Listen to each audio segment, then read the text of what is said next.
Good afternoon, my friend. You certainly do not do things by halves, do you?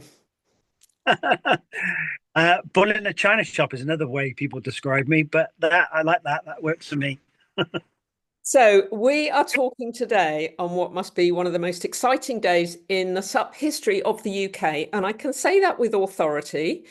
We've had a big event here before. We had the Euro Tour 9 years ago. But since then, there has not been an event as big as the one that we are going to talk about. And it is because today you put out the news that Torbay has secured the ICF, uh, which is the International Canoe Federation Sup World Cup, and that will be happening in June next year, which is just a hop and a skip away, really.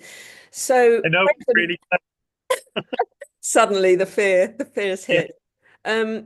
So if anybody doesn't know who Brendon Prince is, you really came to all of our notice when you paddled around the UK in 2021. An amazing feat. But you have run events. You have recently you've run Sub 12 very successfully. We're just about to go into our third year. I say our because I'm heavily invested in it. You- And last year you ran Super Champs, which will give the reason why that was such a big deal for you. But can you just give us a little bit of your sort of SUP history and what events you may have held? And I know that you held a paddleboarding event years ago, a race locally. So give us a little heads up of what you've actually done, my friend.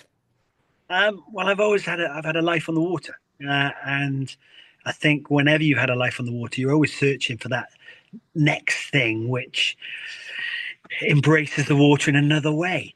And SUP suddenly came along, and I loved it. I loved it because I could surf on it. I loved it because I could travel on it.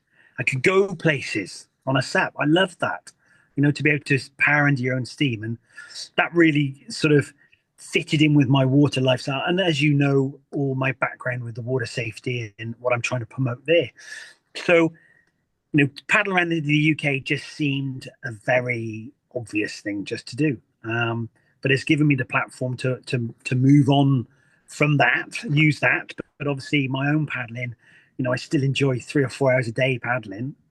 Most of the time, and this time of year is in the dark, um, because that's very much me. And when I'm so embraced and so into something, I want it to be the kind of best it can be. And I could obviously see the UK. I put my first event on, a SEP event, in 2015, so 10 years ago. And we had 19 people because the council actually put a cap on it because they didn't really know what SEP was and said, well, you can't have any more than 20 people because we don't know what's going to happen. You're all going to paddle off to France.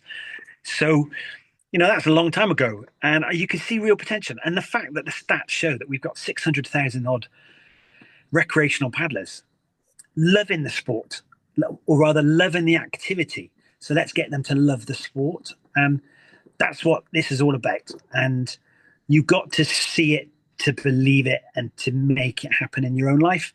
And if we can bring international athletes on a World Cup scale to the UK, then people will be able to see it and think, do you know what? I can do that. I can be that person. And that's how we're going to progress the sport in the UK. Yeah. And how ironic that Torbay Council once said to you, oh no, we can't have too many, just 20, please. And now they are absolutely behind this major event, aren't they? Well, it shows how they have developed and embraced the water culture, the ocean that is on their doorstep, in a different way than they did 10 years ago. And that was indicative to most councils back then. Whereas now it's the health, the happiness, the well-being, and all of that of the ocean and salt water. And SAP is a great way of doing that. Yeah, absolutely. We all know that. So this is a really big question. Where the hell do you start with something like this? Pitching for this idea. Was it your idea? I mean, you paddling around the UK, not only did it do you it was something that you wanted to do and you did it. It's amazing. But that then has really given you the platform, hasn't it? Elevated you up to be able to try and do things like this and get the backing, because you're a bigger name now. It's just a fact, isn't it? So when did you start to think, ICF World Cup event or world ranking event?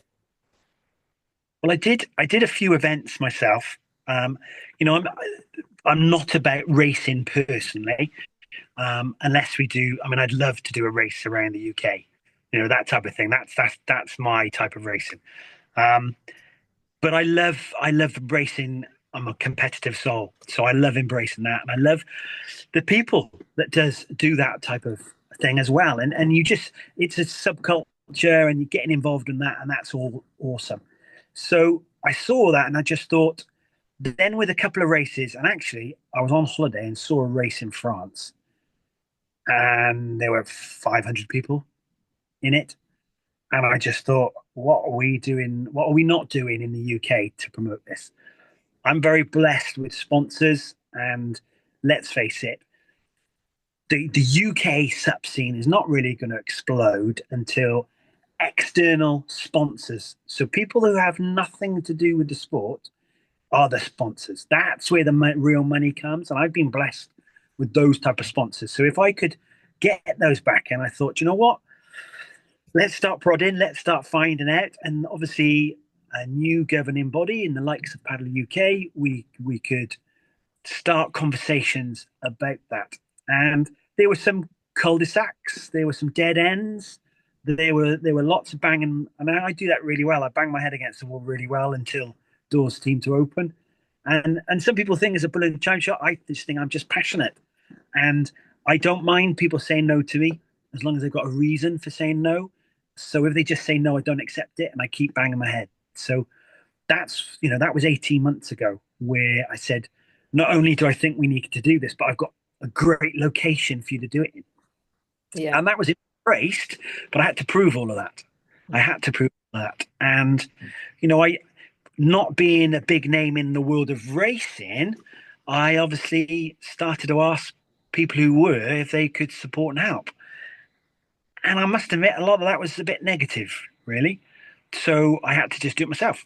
So that's that's kind of history now. In that, I think if you've got a passion, and I think if you're 100% into it, and people can see the reasons of why you're into it, and you can back it up with facts and evidence and finances, then all of a sudden you get things done.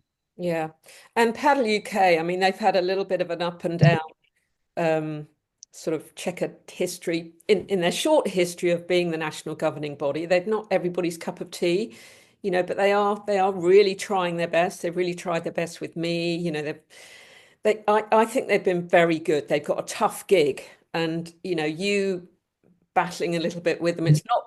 It's probably not been the easiest ride, but hopefully you've worn them down with passion, determination, and having those things in place to be able to put this event on. And they've been, And I'll be honest with you, I think Panel UK have been awesome, absolutely awesome. From a point of view of they've had to go from zero to hero. You know, sport which is unique. It's not like another paddle sport. It's unique because it's got the vibe and the passion and the love of a more surfing community, but it's got all the fundamentals of a traditional kayaking. So it's completely different, and you're not going to get it all right. They haven't got 1,000 people to just sort it all out and suddenly become this, a governing body that's been in place for 25 years and knows exactly how to run it.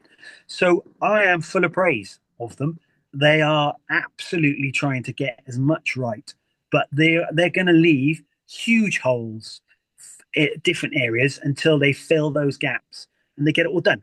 So yeah, they've been without their support, without their, they have to bid for it. You can't bid for anything without them. So you convince them, you work with them. They've got a great team of people that I've been working with, and they and me have put this together to make it happen. So, I'm a big believer in until you actually experience something with the people, the organization yourself, you can't comment on it. And I'm dealing with them, and I'm commenting and saying they're brilliant. yeah, good. Admit not 100% yet, but give them a bit of slack. They've only been doing it for a couple of years. Yeah, no, I agree. And I've not had a bad experience with them, but it's outside. As you say, it's best to have your own experience with these people. And then you can say, I've not had a bad experience. They've been really supportive to me, to my work.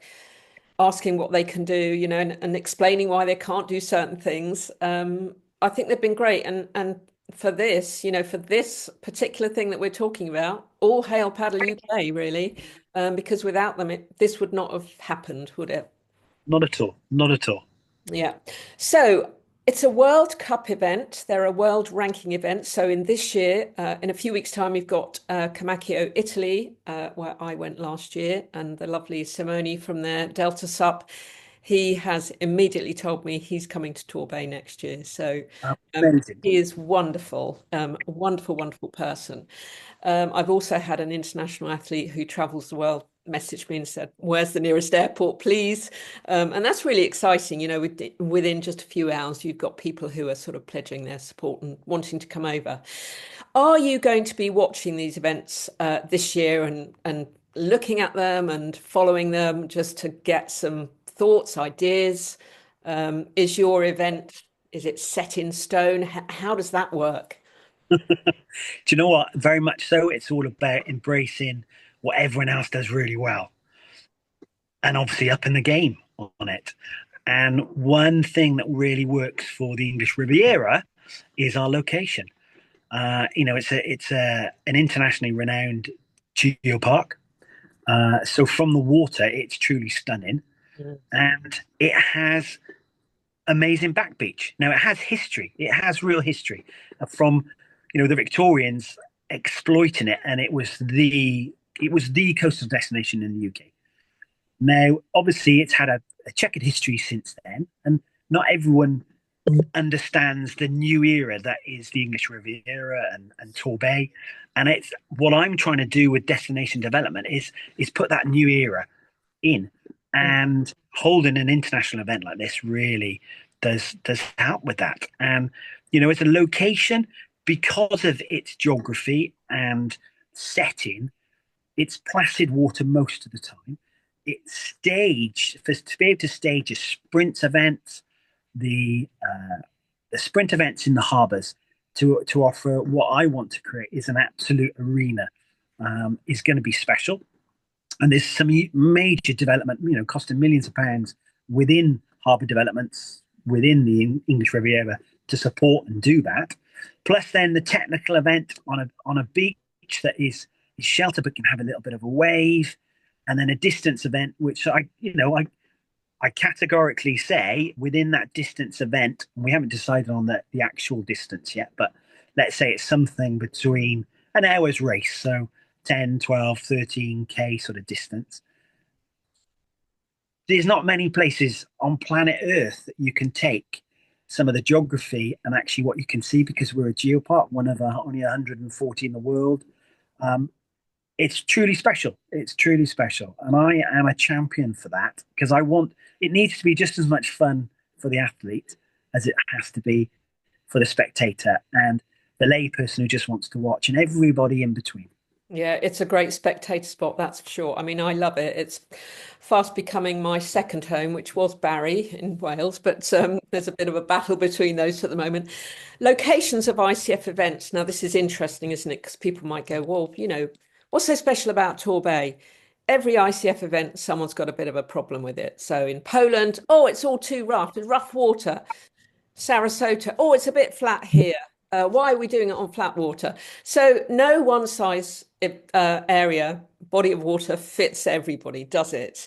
My belief, this is my personal opinion, is that if you are truly entering a world class event, you should be able to paddle on any water at all. I loved Poland. I was on the beach. I wasn't paddling, but it was wild, absolutely wild. And some of the paddlers loved it. But a lot of people had to just say, I can't actually do that. And then we went to very, very flat water. And it is exciting. All racing, if you love it, is exciting. But there is no one size fits all, is there? And you've got a pretty good cross section of water, harbour to hopefully fit those disciplines in. Exactly. And do you know what? In life, no matter what you put out there, 20% of people won't like it because that's just life. And I always found with events, and I've been doing events, so putting major events on since 2001. You know, 2,500 people competitor type events, so big events, and you just find that 20% of people, black is in fact white and white is in fact black. That's Yeah. just the way it is. And Yeah. Torbay, I'm hoping that what we can show is the sprints will be super explosive, but actually you're going to see stadium seating. You're going to have stadium seating right next to you. So in a way that a football or a rugby, is in a stadium, that people are on top of you. That's Wow. what I want to create for the paddlers. Yeah. Uh, and likewise, then what we can offer, let's say on the technical event, is they're turning in front of 1,000 people watching on stadium seating, watching that turn. That's the type of different eventing that I want to put out there, with the big screens, with the vibe, with the stuff Blaring that music, please. We want lots of music. practically all that, because it's you create a true spectator sport where the spectators are engaged and want to be there all day, and that means if that's happening, then the competitors are going to love it. Yeah, They just absolutely.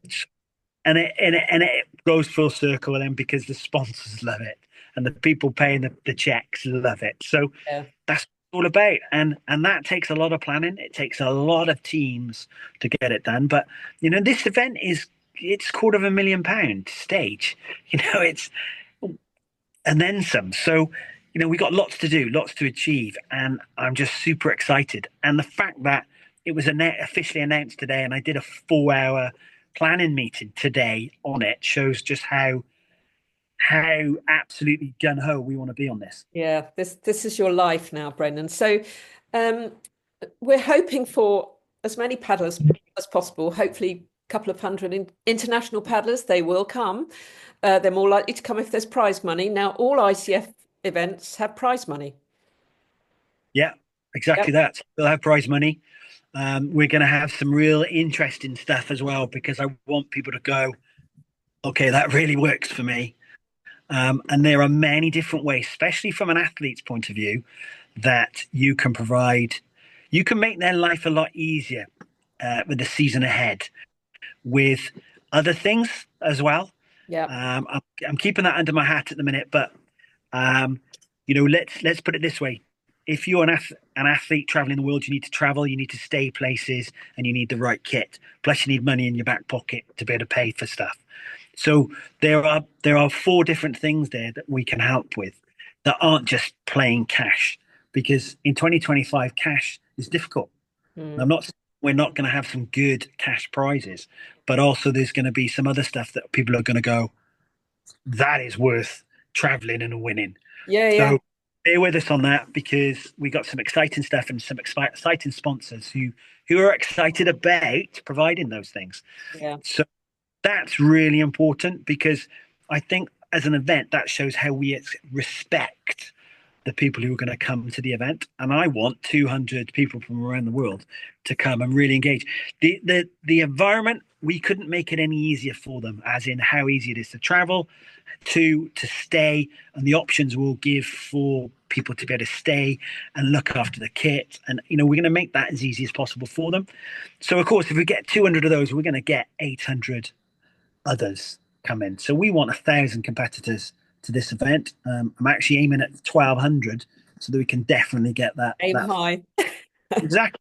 And Yeah. there's no reason why we can't. And this is why it's so important. 2025, not just my events, but all the other kind of individual events that spark people's interest in as a sport, but also GB Sup Series, and what they do. Everybody has to embrace, because actually, if we're all pushing ourselves along in that direction, everybody's going to benefit from it. And most importantly, the people and paddlers of the UK. Yeah, and it is all about those people, isn't it? It's not about egos, it's not about personal ideas of things. It's basically, when I heard this news, and I think I said to you, no one should be upset about this news. No one. If you love sup racing, you should be absolutely applauding that this event is coming to the UK, whoever is running it, and actually wherever it is. If it wasn't you, if it was someone else, we have to applaud it. It is so exciting. So yeah, we want to see all those paddlers. And Yeah, someone was saying, "Oh, I won't enter." And I went, "Mate, you can. There'll be an inflatable class. There'll be other stuff going on as well. So just bring a board and, get stuck in." But those incentives for those top class athletes are, I think, these days especially really, really important. And it is I've had conversations myself with athletes who are trying to get to various venues. Can you help? Do you know anyone in Germany? Do you know, if you can help them, and I've helped paddlers coming to this country for the APP World Tour. I pick them up from airports. I've lent them a board. It really does help, doesn't it? They've got to travel the world. This is their job, but often it's not a full paid a full paid job. So good to Exactly. hear. We respect that and support them. It's not just a case of putting these things on and then just, well, if you got to get here, it's helping them to do that, and making it as that road as easy as possible. Yeah, absolutely. So Helen and the kids must be overjoyed that your life is now going to be wrapped up for the next 15 months with something else. Yeah, let's just add it to the list. Just add it to the list. Yeah. Do you know what? Hey, embrace life, and the more you can achieve for the greater good. You know, why am I so excited about this? Let the real secret out, because if this is as international as I want to make it, and I'm slipping in those water safety messages, and just one human being benefits from that, I've achieved everything I need to achieve, let alone this event as well. So that's what it all boils down to. And I can sleep through the night then. So that's all Yeah. good. So everything you do on the water just comes back to that time on the beach, doesn't it? That is makes me feel quite emotional thinking about it because I know the story. I've seen the film. It's very emotional, that bit where you talk about the incident that happened. But everything you do in this positive, forward thinking is really to save that one person, isn't it, Totally. in the water? Totally. Yeah, Because you know what? That one person, that one person can be your loved one. yeah, yeah, That's how easy it can happen. So, we want to embrace this. We live on an island, for goodness sake. So let's embrace it. Let's promote the health and happiness. But if I said, right, Sarah, let's have a 45-minute discussion about water safety, no one will listen. No one would come on here and listen. How much I know they love you, so perhaps a few would. But but we're doing everything else, and that's all part of it. It's just there, so that one person could make a right decision rather than a wrong decision, and live through that water experience because of learning that information. So it all comes back to that. And do you know what? This is just the start of it, and that just means, as I say, I can look those faces in the eye at 1 o'clock in the morning and go to sleep. yeah, absolutely. Well, that is very, very important. We mustn't forget that. Um, Gosh, I can't even think about the next 15 months. I can't get my head around everything that you're going to do. Let's backtrack to Super Champs. Look, I'm wearing it in honor today No, of I've you. had on as well. Oh, snap. Um, Super Champs, you'd run Sup 12 for a couple of years, and obviously that's coming up very, very soon, which is an endurance event inspired by Last Paddler Standing. Super Champs, so you decided to have that event to be able to showcase that you could hold an ICF World Cup event. I had to show the potential of it was seen out of the UK that actually our events in the UK don't have enough people attending them. So how could we warrant having an international event? So I had to showcase that that could be done. And in year one, we had 162 competitors for the Super Champs. So Mm. we showed it could be done. And I am expecting 500 competitors for this year's Super Champs in September. So we've got that platform in there, but we will continue to work with the likes of all the individual events around the UK, and as I say, as GB Sup series to promote that, because we've got to get that base, that triangle has got to be as big as possible if we want, and this is the pinnacle of not just the key names who we know will do well in a World Cup in 2026 on their home turf, but hopefully 10 new people that we haven't even seen yet that are Yeah. going to come out of the woodwork this year and surprise us then next year. Then that's what it's so important, and we've got to grow that support upwards. Yeah, absolutely. And there are those people hidden out there. You do find these little hidden gems, and suddenly you see someone racing and potentially winning. You're like, where the hell did they come from? It's really exciting because there are some really good paddlers out there who don't race, but maybe this race will inspire them to get stuck in. Do you know what? And we put together the 25-meter sprints, of which we couldn't hold the main event in the Super Champs because we had the storm on the Sunday. But we've done some stuff since, and I had this one girl, who, I'll be honest, couldn't paddle for toffee, but was wild in the 25-meter sprints and put time together that was only hundreds of a millisecond behind some actually really good paddlers. And all of a sudden, you think, actually, we spend a bit of time with you, girl, and who knows? Who knows? And that's what is truly inspirational to see. And I hope we get that through lots of events this year, but also obviously the Super Champs this year. Yeah, yeah. There'd been I did a little study about participation numbers actually for someone abroad who wanted to know, and it was quite interesting that the standalone events were the ones last year and possibly the year before drawing in the numbers. They had the bigger numbers. It was just quite an interesting exercise to do. And obviously, your event was one of them. And actually, the Shack last year was pretty high up there as well. And standalone events like Race to the Castle are getting the bigger numbers. So I Yeah, think you, almost 200 for, a 12-hour endurance event, which is sub 12. yeah. Who would think that there would be that many people who want to put their bodies through that for 12 hours, which is awesome. It's absolutely awesome. Yeah. Well, we have got about 5 minutes left on this recording. So, first of all, before I go, let me absolutely congratulate you on all of your hard work and really big up Paddle UK as well for stepping up and putting that bid in. It was decided last week in China. I know they had the first ICF summit there, I think. And we've got some good people involved who obviously I met some of those in Sarasota at the Worlds, which was really exciting. So well done to you and Paddle UK.